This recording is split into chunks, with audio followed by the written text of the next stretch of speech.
Las montañas de la Sierra Madre Occidental en el verano de 1923 no perdonaban a nadie. El sol caía sobre el valle de Cerro Blanco como un martillo de fuego, aplastando la tierra agrietada donde alguna vez habían corrido arroyos cristalinos. Los pocos árboles que quedaban en las laderas eran esqueletos grises con los brazos extendidos hacia un cielo que llevaba 3 años negándoles la lluvia. Elena Garza Montoya caminaba descalza por lo que solía ser el cauce del río seco, sintiendo entre los dedos de sus pies la tierra que se deshacía como ceniza. Tenía 22 años, el cabello negro recogido en una trenza que le llegaba hasta la cintura y un vientre de 5 meses que crecía bajo su vestido de algodón como una promesa en medio de tanta desolación. Sus manos conocían el trabajo desde antes de saber escribir su propio nombre, pero ahora se posaban frecuentemente sobre esa curva firme donde una vida se formaba ajena a la sequía, al hambre y a la muerte que rodeaba todo. Lo que la distinguía de los demás habitantes del valle no eran sus manos ni su resistencia, eran sus ojos, ojos que miraban la tierra muerta y veían algo que los demás habían dejado de buscar. Su esposo, Martín Garza, había muerto exactamente 40 días antes. Un derrumbe en la mina de plata de San Ignacio, a 3 horas de camino sierra arriba, lo había sepultado junto con otros 4 hombres bajo toneladas de roca y tierra. Nunca recuperaron los cuerpos. El dueño de la mina envió un mensajero con 60 pesos y una nota escrita a máquina que expresaba condolencias con la misma frialdad con que se registra una pérdida de inventario. 60 pesos por una vida. 60 pesos por un hombre que se levantaba antes del amanecer para caminar 3 horas hasta un agujero en la montaña donde arrancaba plata para que otros se hicieran ricos, y que caminaba 3 horas de regreso en la oscuridad para llegar a su casa y poner la mano sobre el vientre de su esposa y sentir las patadas de un hijo que nunca conocería. Elena había guardado la nota en una caja de latón junto con la última camisa de Martín, que todavía olía a él, a sudor y a piedra y a ese jabón de lavanda que compraba cada mes en la tienda de Porfirio, porque sabía que a Elena le gustaba. Algunas noches sacaba la camisa y se la ponía sobre los hombros, y cerraba los ojos, y podía casi sentir sus brazos rodeándola, sus labios en su frente, su voz diciéndole: «Todo va a estar bien, mi vida», con esa certeza tranquila que tienen los hombres que no saben que van a morir jóvenes. Pero las mañanas llegaban siempre, implacables, y con ellas la realidad. Elena estaba sola. Tenía 22 años. Estaba embarazada de 5 meses. Tenía 20 hectáreas de tierra muerta heredadas de su suegro don Aurelio, que había muerto de tuberculosis el invierno anterior, 60 pesos que no alcanzarían para llegar a diciembre, y un pueblo entero que la miraba como se mira a un animal herido, al que la naturaleza ya ha sentenciado. Don Aurelio había sido el último de los viejos rancheros que recordaban cuando el valle de Cerro Blanco era verde. 30 años de tala indiscriminada para alimentar las minas de plata de la sierra, 30 años de ganado pastando sin control, 30 años de quemar la maleza para limpiar terrenos, habían convertido un valle fértil en un páramo donde la erosión se comía la tierra centímetro a centímetro, año tras año, sin que nadie hiciera nada para detenerla. La sequía de los últimos 3 años había sido el golpe final. Los manantiales se secaron, los pozos bajaron hasta que solo sacaban lodo. El río que le daba nombre al pueblo dejó de correr en primavera por primera vez en la memoria de cualquier habitante vivo. De las 47 familias que habían vivido en Cerro Blanco al comenzar la década, solo quedaban 19, y cada mes alguna más cargaba sus pertenencias en un carro de mulas y se marchaba hacia la ciudad, hacia las fábricas, hacia una vida que al menos ofrecía agua corriente y un salario miserable pero seguro. «Mija, esta tierra ya dio lo que tenía que dar», le había dicho don Aurelio pocas semanas antes de morir, con la voz convertida en un susurro áspero que apenas se distinguía del viento seco que entraba por la ventana. Elena le sostenía la mano mientras Martín estaba en la mina, y el viejo la miraba con esos ojos hundidos que ya veían más del otro lado que de este. Fuimos nosotros los que la matamos. Yo ayudé a matarla. Corté los árboles del Cerro Norte cuando tenía tu edad, pensando que la madera valía más que la sombra. ¡Qué estúpido fui! Elena había apretado la mano de su suegro, sintiendo los huesos frágiles bajo la piel transparente. «¿Se puede arreglar, don Aurelio? ¿Se puede traer de vuelta?» El viejo había cerrado los ojos durante un largo momento y Elena pensó que se había dormido, pero luego habló, y sus palabras se grabaron en la memoria de Elena como si las hubiera marcado con hierro candente.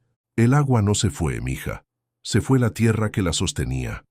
Sin raíces que la detengan, la lluvia cae y se escurre como por un techo de lámina. El valle entero se convirtió en un techo de lámina.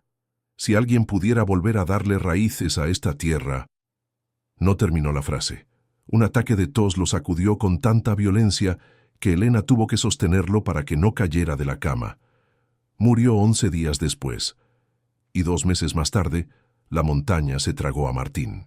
Después del funeral simbólico, porque no había cuerpo que enterrar, solo una cruz de madera clavada junto a la de don Aurelio en el pequeño cementerio del pueblo, vinieron las visitas previsibles. Las mujeres trajeron tamales y atole y se sentaron en la cocina murmurando oraciones y lanzando miradas furtivas al vientre de Elena, mientras los hombres fumaban en el patio y hablaban en voz baja sobre lo que todos consideraban inevitable. «La muchacha tiene que irse», dijo Porfirio Salazar, dueño de la tienda de raya y el hombre más rico de lo que quedaba de Cerro Blanco. Lo dijo sin molestarse en bajar la voz, parado junto al pozo seco con un cigarro entre los dientes amarillentos. «Está preñada, sola, sin marido y sin suegro. ¿Qué va a hacer con 20 hectáreas de polvo y una criatura que alimentar? Le ofrezco 200 pesos por todo, incluyendo la casa. Es más de lo que vale y le alcanza para llegar a Durango y empezar de nuevo». Ramón Estrada, que había sido amigo de don Aurelio desde la infancia y había querido a Martín como a un sobrino, negó con la cabeza, pero no por defender a Elena, sino por puro realismo. «Ni 200 vale, Porfirio. Esa tierra no produce ni espinas ya. La muchacha debería irse con su madre a Mazatlán. Aquí no hay futuro para nadie, menos para una viuda con un hijo en camino». Elena escuchó todo desde la ventana de la cocina. Una mano apretaba el marco de madera hasta que los nudillos se le pusieron blancos. La otra descansaba sobre su vientre, donde el bebé se movía como si también estuviera escuchando, como si también estuviera indignado. Pero no salió a confrontarlos. Todavía no. Primero tenía que terminar de pensar. Esa noche, cuando el último visitante se marchó y la casa quedó en un silencio que pesaba como plomo, Elena se sentó a la mesa de la cocina con una vela, un lápiz y el cuaderno de contabilidad de don Aurelio. Lo abrió por la última página en blanco y comenzó a dibujar. No sabía exactamente qué estaba dibujando hasta que lo vio terminado. Un mapa de la propiedad con líneas curvas que seguían los contornos del terreno, pequeñas medias lunas dibujadas en las laderas y árboles, muchos árboles, sembrados en patrones que parecían seguir una lógica que ella misma estaba descubriendo mientras la plasmaba en el papel. El bebé pateó mientras Elena trazaba la última línea. Ella puso la mano sobre el punto donde había sentido el golpecito y susurró: «Vas a nacer en un lugar verde, mi amor. Te lo prometo». A las 3 de la mañana, Elena dejó el lápiz y se quedó mirando el dibujo. Lo que había en ese papel era una locura. Lo sabía. Cualquiera que lo viera lo confirmaría. Una viuda embarazada de 22 años planeando resucitar un desierto con sus propias manos. Pero también sabía con una certeza que le nacía de un lugar más profundo que la razón, del mismo lugar donde crecía su hijo, que las palabras de don Aurelio contenían la respuesta que todo el valle había estado buscando sin saberlo. El agua no se fue la tierra que la sostenía. A la mañana siguiente, antes de que el sol asomara sobre la sierra, Elena ya estaba caminando hacia el extremo sur del valle, donde vivía Tomasa Rivas. Tomasa tenía 73 años, era curandera, hablaba rarámuri porque su madre había sido tarahumara y sabía más sobre las plantas de la sierra que cualquier libro que Elena pudiera encontrar.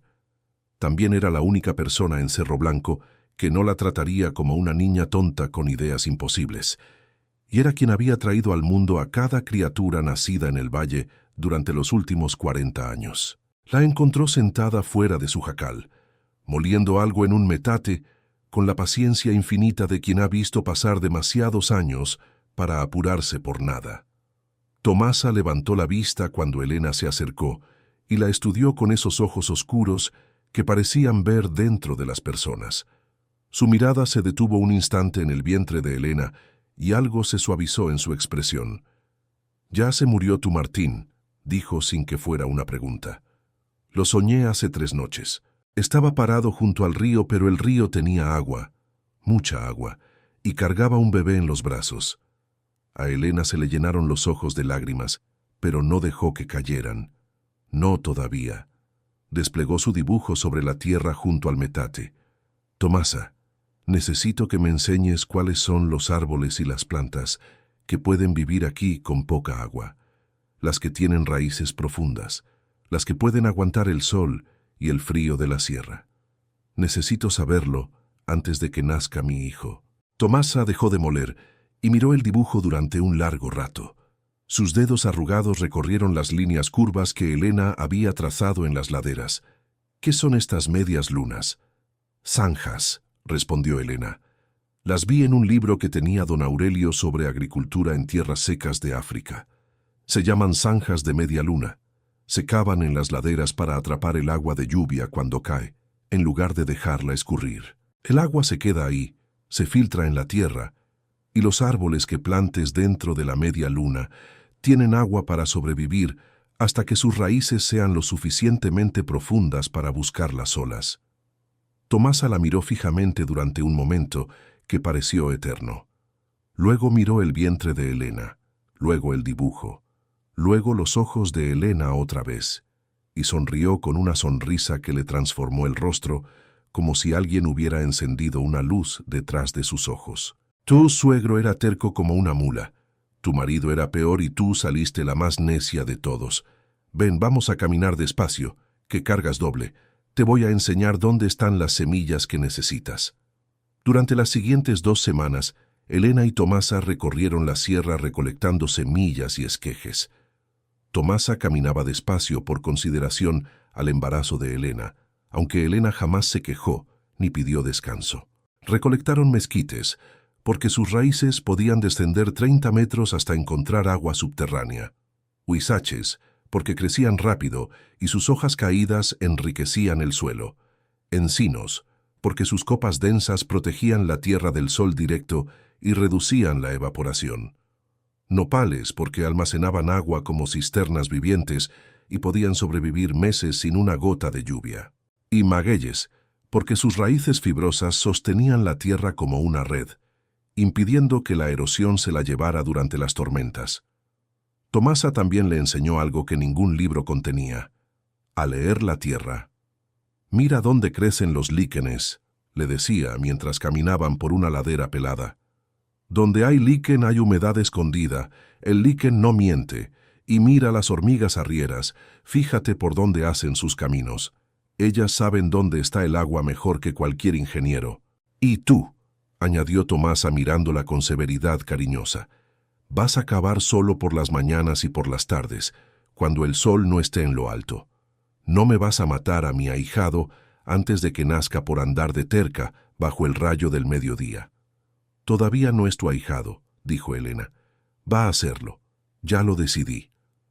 El día que Elena comenzó a cavar la primera zanja de media luna en la ladera norte de su propiedad, Porfirio Salazar pasó a caballo y se detuvo a observarla.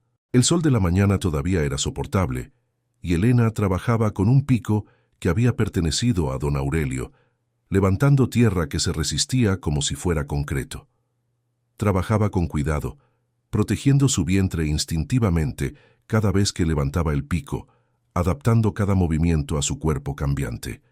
«Elena», dijo Porfirio con ese tono condescendiente que usaba con todos los que consideraba inferiores, que era básicamente todo el pueblo. «¿Se puede saber qué estás haciendo? ¿No deberías estar descansando en tu estado? Una mujer embarazada no debería andar cavando hoyos en el cerro como una loca. Elena no dejó de trabajar, aunque redujo la fuerza de sus golpes. Estoy haciendo zanjas para atrapar el agua de lluvia. Agua de lluvia. Porfirio se rió con una carcajada seca. Muchacha, no ha llovido en 3 años. Estás embarazada, sola y cavando hoyos para atrapar algo que no existe. Si tu marido pudiera verte... Elena clavó el pico en la tierra con una fuerza que sorprendió incluso a Porfirio. Se enderezó despacio, con una mano en la cadera y la otra en el mango del pico, y lo miró con una expresión que él no le conocía. Mi marido me vería, y agarraría otro pico, y se pondría a cavar a mi lado. Porque así era él. Y va a llover, señor Salazar. Siempre llueve eventualmente, y cuando llueva, quiero estar lista. Por mí y por mi hijo. Porfirio se ajustó el sombrero y la miró con una expresión que mezclaba incredulidad con algo que podría haber sido lástima si viniera de alguien capaz de sentirla. Don Aurelio llenó tu cabeza de fantasías y tu marido te dejó sola con un hijo que mantener. Mira esta tierra, Elena, está muerta. Lo muerto no resucita. Te doy hasta que nazca esa criatura. Cuando tengas un bebé llorando de hambre en los brazos, vas a ver las cosas diferentes. Esa noche, sola en su casa, Elena lloró por primera vez desde la muerte de Martín. No lloró de tristeza, sino de una frustración tan intensa que le quemaba el pecho como ácido. Se sentó en el suelo de tierra de la cocina con la espalda contra la pared y las manos sobre su vientre donde el bebé se movía inquieto, como si percibiera la tormenta emocional de su madre, y dejó que las lágrimas cayeran. ¿Y si Porfirio tenía razón? ¿Y si la tierra realmente estaba muerta y ella estaba desperdiciando lo poco que le quedaba en una empresa imposible? ¿Y si don Aurelio, en su delirio final, le había dado esperanzas que no tenían fundamento en la realidad? ¿Y si estaba poniendo en riesgo a su hijo por perseguir un sueño? Esa última pregunta fue la que más dolió, porque todo lo demás podía soportarlo. El hambre, el cansancio, las burlas, pero la idea de que su terquedad pudiera dañar a la criatura que crecía dentro de ella la partió por la mitad como un rayo parte un árbol seco. «Perdóname», le susurró a su vientre en la oscuridad. «Perdóname si estoy equivocada, pero si no hago nada, ¿qué te voy a dejar? ¿20 hectáreas de polvo y una madre que se rindió?» El bebé pateó, una patada fuerte, decidida, casi impaciente, como diciendo, ya deja de llorar y sigue cavando. Elena se rió entre las lágrimas, se limpió la cara con el dorso de la mano, y justo antes del amanecer, cuando la luz gris comenzaba a filtrarse por la ventana, escuchó algo, un sonido tan tenue que al principio pensó que lo había imaginado, el canto de un pájaro, un censontle, solitario y lejano, cantando desde algún lugar en la sierra, como si no supiera que el valle se estaba muriendo, como si insistiera en cantar aunque nadie lo escuchara. Elena se levantó del suelo con más esfuerzo del que habría necesitado meses atrás, se lavó la cara con el poco agua que tenía en el cántaro y salió al patio. El censontle seguía cantando. Elena agarró el pico y caminó hacia la ladera. Las semanas se convirtieron en meses. Elena cavó zanjas cada mañana y cada tarde, descansando durante las horas más calientes del día, como Tomasa le había ordenado. Su cuerpo cambiaba semana a semana, el vientre creciendo, el centro de gravedad desplazándose, cada movimiento requiriendo adaptación. Aprendió a cavar de costado cuando su barriga ya no le permitía inclinarse de frente. Aprendió a usar la pala en lugar del pico cuando el peso del pico se volvió demasiado para levantarlo con seguridad. Aprendió a escuchar a su cuerpo, a detenerse cuando las contracciones de práctica le apretaban el vientre, a beber agua, aunque tuviera que racionarla. Tomasa venía cada tercer día a revisarla. Le tomaba el pulso, le palpaba el vientre con manos expertas, le preparaba tés de hierbas que sabían a tierra mojada, pero que le daban una energía que Elena no podía explicar. «La criatura está bien», le decía Tomasa cada vez, «fuerte como su madre, terco como su abuelo». «¿Y como su padre?», preguntaba Elena. «Como su padre también». Los Garza tienen la cabeza más dura que las piedras de esta sierra. Para cuando Elena tenía 8 meses de embarazo, había cavado 32 zanjas de media luna en las laderas que rodeaban su propiedad.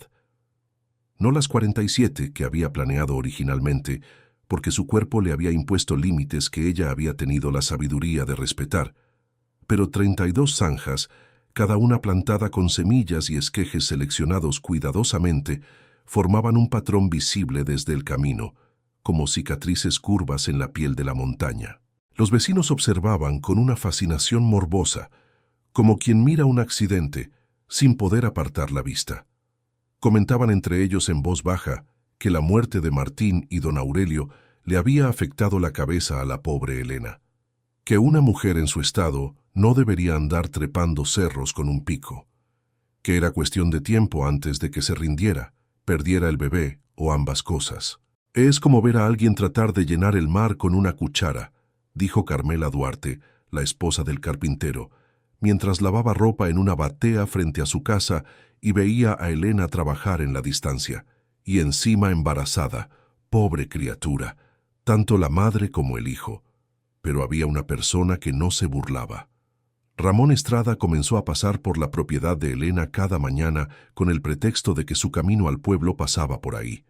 Al principio solo observaba en silencio, después empezó a hacer preguntas, y cuando el embarazo de Elena avanzó hasta el punto donde ya no podía cavar con seguridad, Ramón apareció un amanecer con su propio pico y empezó a cavar la zanja número 33, sin decir una palabra.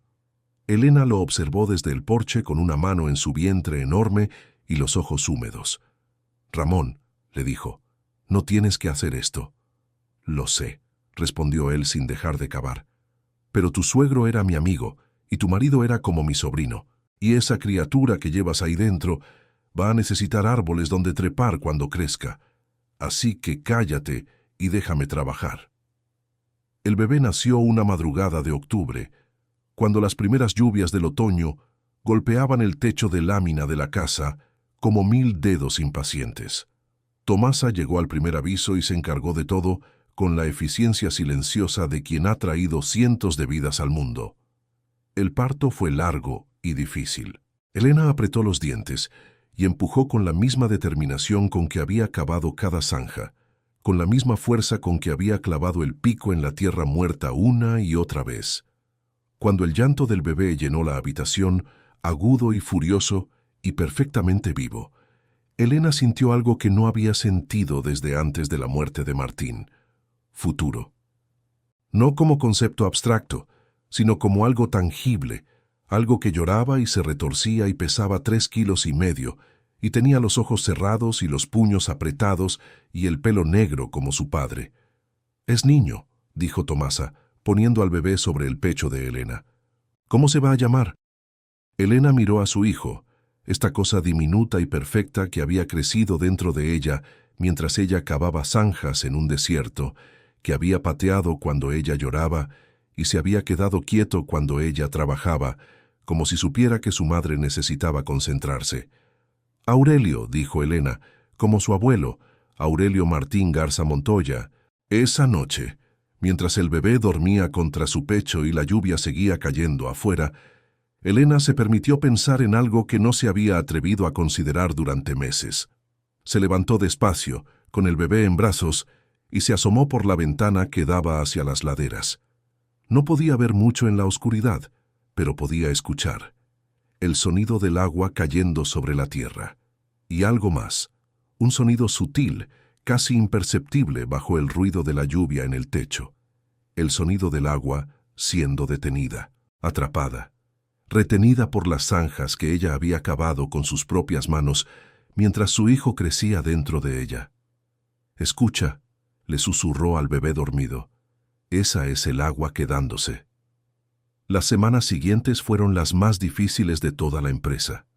Cuidar a un recién nacido mientras mantenía las zanjas, protegía los primeros brotes y sobrevivía con recursos mínimos habría destruido a cualquier persona con menos determinación. Elena amarraba a Aurelio contra su pecho con un rebozo y caminaba hasta las laderas para inspeccionar las zanjas después de cada lluvia.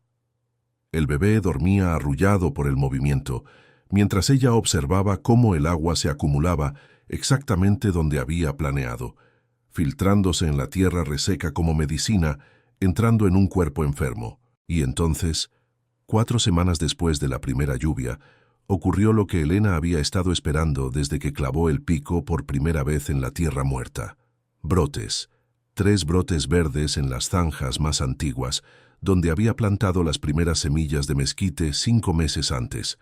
Pequeños, frágiles, apenas visibles sobre la tierra parda, pero inequívocamente vivos. Puntos de verde imposible en medio del desierto, como estrellas en un cielo, que todos habían creído permanentemente oscuro. Elena se arrodilló junto a los brotes, con Aurelio dormido contra su pecho, y lloró. Pero esta vez no lloró de frustración ni de dolor. Lloró de una alegría tan feroz que le dolía el pecho. «Mira, mi amor», le dijo al bebé que no podía entenderla. «Mira lo que hicimos». Tomasa vino a ver los brotes ese mismo día y se agachó junto a ellos con la reverencia de quien contempla un milagro. «Estos mezquites van a tener raíces de 30 metros cuando crezcan», dijo con voz suave, acariciando los brotes con un dedo arrugado. «Van a encontrar agua donde nadie pensó que existía, y cuando la encuentren, van a traerla hacia arriba, hacia la superficie, hacia las otras plantas. Los árboles son como bombas de agua vivientes, Elena. Tu suegro lo sabía». Luego miró a Aurelio dormido en su rebozo. «Y este niño va a crecer a la sombra de los árboles que plantó su madre. Eso es lo más bonito que he visto en 73 años de vida». La noticia de los brotes se esparció por el pueblo con la velocidad que solo tiene el chisme en las comunidades pequeñas. Las reacciones fueron mixtas, pero ya no tan unánimemente negativas. Algo había cambiado en la forma en que el pueblo miraba a Elena. Ya no era solo la viuda loca que cavaba hoyos en el cerro. Era la viuda loca que cavaba hoyos en el cerro. Tuvo un bebé, y sus hoyos estaban funcionando. Porfirio Salazar apareció de nuevo, esta vez a pie, con las manos en los bolsillos del chaleco y la expresión de un hombre que evalúa mercancía. Miró los brotes con el ceño fruncido. Luego miró a Elena, que sostenía a Aurelio en un brazo y una pala en el otro, y algo cambió brevemente en su expresión antes de que lo controlara. 3 plantitas, Elena. 3 plantitas en 20 hectáreas de desierto. Eso no es un milagro, es una coincidencia. Te doy 300 pesos ahora, 100 más que la última vez. Piensa en el niño. 300 pesos te alcanzan para llegar a la ciudad y darle una vida decente». Elena acomodó a Aurelio en el rebozo. El bebé abrió los ojos brevemente, miró hacia la luz del sol con esa expresión de asombro infinito que tienen los recién nacidos ante todo, y volvió a dormirse. «Señor Salazar, estas 3 plantitas van a ser 3 árboles, y estos 3 árboles van a soltar semillas que van a ser 30 árboles, y esos 30 van a ser 300. Y cuando haya 300 árboles en esta ladera, el agua va a volver. Mi hijo va a crecer aquí, en esta tierra, y va a verla verde. No porque yo sea especial, sino porque así funciona la tierra cuando la dejas sanar».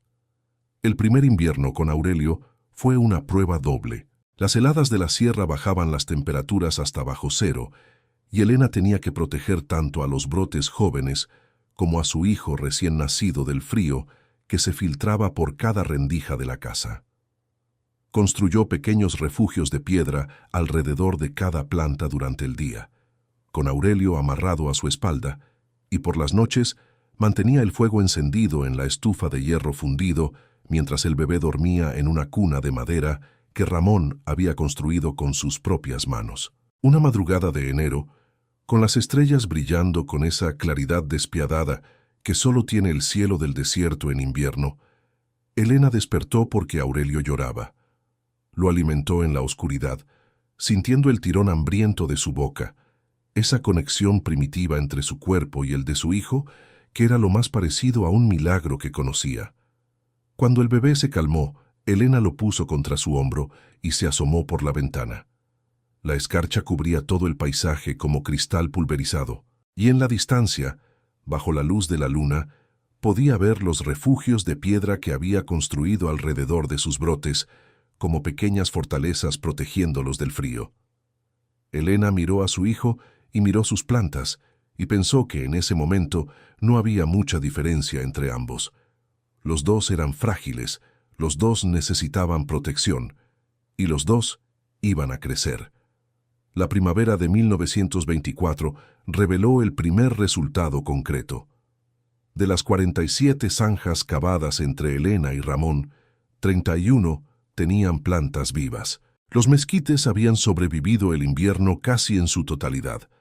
Los nopales habían prosperado sin excepción, y Aurelio, ahora de 6 meses, gateaba por el suelo de tierra de la cocina con una energía que agotaba a Elena, pero que también la llenaba de una fuerza que no sabía que tenía. Pero el descubrimiento más importante no estaba en la superficie. Elena lo notó cuando cavaba una nueva zanja, cerca de las más antiguas con Aurelio amarrado a su espalda. La tierra era diferente, más oscura, más suave, más húmeda. Las raíces de las plantas estaban cambiando la estructura del suelo, creando canales microscópicos por donde el agua se filtraba más profundamente. Cuando el ingeniero agrónomo del gobierno estatal, Luis Herrera Cobos, llegó a Cerro Blanco en el verano de 1924, no esperaba encontrar nada digno de mención. Lo que encontró lo dejó sin habla. Una joven viuda con un bebé en la cadera y tierra bajo las uñas, que había construido un sistema de captación de agua que los ingenieros llevaban años intentando perfeccionar en laboratorios. «Señora Garza», le dijo después de caminar entre las zanjas durante más de 1 hora, «¿tiene usted formación en ingeniería hidráulica?» Elena casi se ríe mientras Aurelio le tiraba de la trenza. «Tengo formación en no morirme de hambre, ingeniero. Lo demás lo aprendí de mi suegro, de una curandera tarahumara y de mirar la tierra hasta que me dijo lo que necesitaba». «Funciona», confirmó Herrera Cobos con una expresión de asombro que no intentó disimular.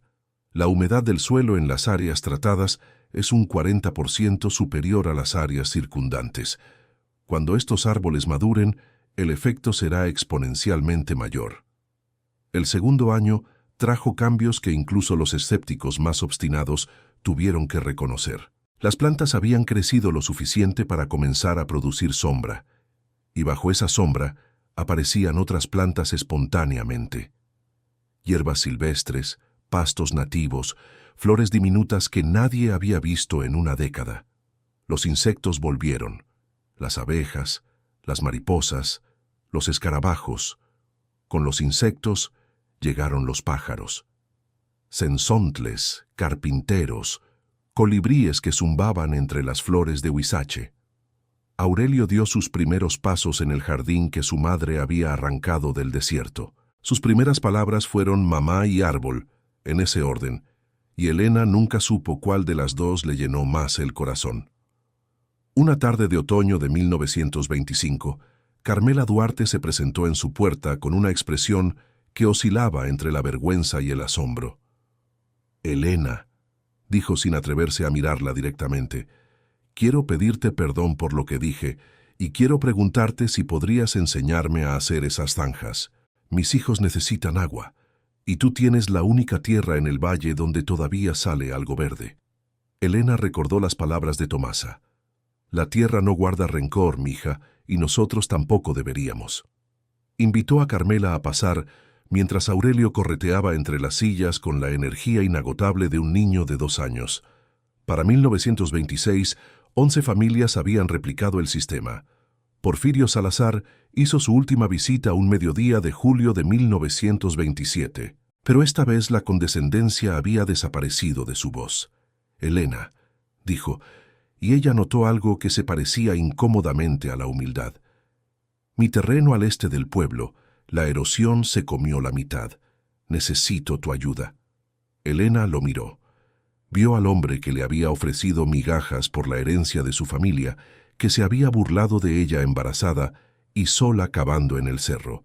Pero también vio a un hombre asustado, cuya tierra se desmoronaba, y junto a ella, Aurelio, de casi 4 años, miraba hacia arriba con esos ojos que eran exactamente iguales a los de Martín. «Venga mañana al amanecer», le dijo. «Le enseñaré dónde cavar». En 1930, 7 años después del primer golpe de pico, Elena estaba parada en la cima del Cerro Norte con Aurelio de la mano. Tenía casi 7 años, Era delgado y moreno y rápido como un venado, y conocía el nombre de cada árbol de la propiedad, porque su madre se los había enseñado como otros niños aprenden las letras del alfabeto. «Mamá», dijo mirando el valle donde las manchas verdes se extendían como una infección de vida sobre la piel enferma del desierto. ¿Así era antes, cuando el abuelo Aurelio era chiquito? Elena apretó la mano de su hijo. No exactamente así. Era diferente, pero va a ser mejor, porque ahora sabemos cómo cuidarlo. El pozo de la propiedad había vuelto a dar agua limpia un año antes. El río seco había comenzado a correr de nuevo durante la temporada de lluvias, y en el cementerio del pueblo, junto a las cruces de don Aurelio y Martín, Elena había plantado un mezquite que ya daba sombra suficiente para sentarse debajo en las tardes calientes. Esa noche, mientras Aurelio dormía en la cuna que ya le quedaba pequeña, Elena se sentó en el porche y escuchó el sonido que había definido su victoria más que cualquier reconocimiento. El susurro del viento entre las hojas de los árboles que había plantado con sus propias manos, mientras su hijo crecía dentro de ella y después sobre su espalda, y después corriendo entre los troncos como si el bosque hubiera estado ahí siempre esperándolo. Los vecinos habían reído cuando la viuda embarazada cavó las primeras zanjas en la tierra muerta. Habían dicho que era una locura, que una mujer sola y preñada no podía resucitar lo que generaciones enteras habían matado. Pero cuando los árboles crecieron, cuando el agua volvió, cuando un niño de ojos oscuros trepaba las ramas de los mezquites que su madre había plantado antes de que él naciera, las risas se convirtieron en silencio. El silencio se convirtió en asombro, y el asombro se convirtió en imitación. Elena Garza Montoya no intentó salvar el mundo, intentó darle un